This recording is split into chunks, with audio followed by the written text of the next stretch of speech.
मैं आज भी ये बात आसानी से किसी को नहीं बताती, पर जो उस रात मेरे साथ हुआ उसने मुझे हमेशा के लिए बदल दिया। कुछ साल पहले की बात है।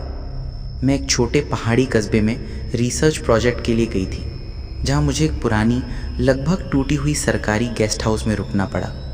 चौकीदार ने चाबी देते हुए बस इतना कहा, मैडम, ऊपर वाली मंजिल का आखिरी दरवाज़ा मत खोलिएगा। मैंने मुस्कुराते हुए पूछा, क्यों, अंदर क्या है? वो बस इतना बोला, जो अंदर है उसे बाहर नहीं आना चाहिए। उसकी आंखों में एक अजीब सा डर था। मैंने उसे गांव वालों के अंधविश्वास समझकर नज़रअंदाज कर दिया और अपने कमरे में चली गई। रात 12:15। पहली आवाज़। मैं नोट्स देख रही थी कि तभी ऊपर से धीरे धीरे किसी के चलने की आवाज़ें आने लगी। ठक ठक ठक।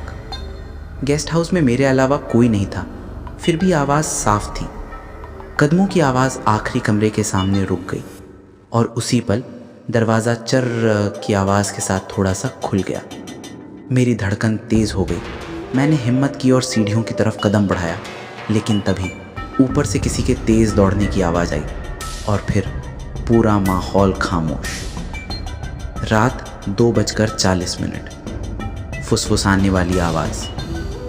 मैंने खुद को समझाया शायद हवा होगी, लेकिन सोने की कोशिश कर रही थी कि मेरे कमरे का दरवाज़ा खुद ब खुद धीरे से खुल गया।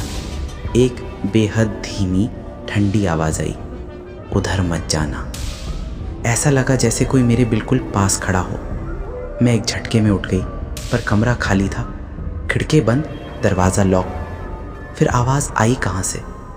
सुबह 3:33। आखिरी दरवाजे का सच। मैं टॉर्च उठाकर ऊपर गई। सारे कमरे बंद थे, बस आखिरी कमरे का दरवाज़ा थोड़ा सा खुला था। मैंने धीरे धीरे धक्का दिया। अंदर धूल, जाले, टूटी दीवारें, लेकिन कमरे के बीचों बीच एक पुरानी लकड़ी की कुर्सी थी और उस पर किसी के बैठने के ताज़ा निशान। मैं टॉर्च घुमा ही रही थी कि अचानक पीछे से वो फुसफुसाहट दोबारा आई। कहा था मत खोलो। मैंने तुरंत पीछे मुड़कर देखा, कोई नहीं था, लेकिन दरवाज़ा अपने आप धड़ाम से बंद हो गया। मेरी टॉर्च बुझ गई। मैं पूरे कमरे में अंधेरे में खड़ी रह गई। किसी की परछाई मेरे बिल्कुल पास महसूस हो रही थी। मैं पूरी रात उसी कमरे में फंसी रही। सुबह सबसे बड़ा झटका। सुबह चौकीदार आया और दरवाज़ा खोला। मुझे देखकर उसका चेहरा पीला पड़ गया। वो कांपते हुए बोला, मैडम, आप ऊपर कैसे गई?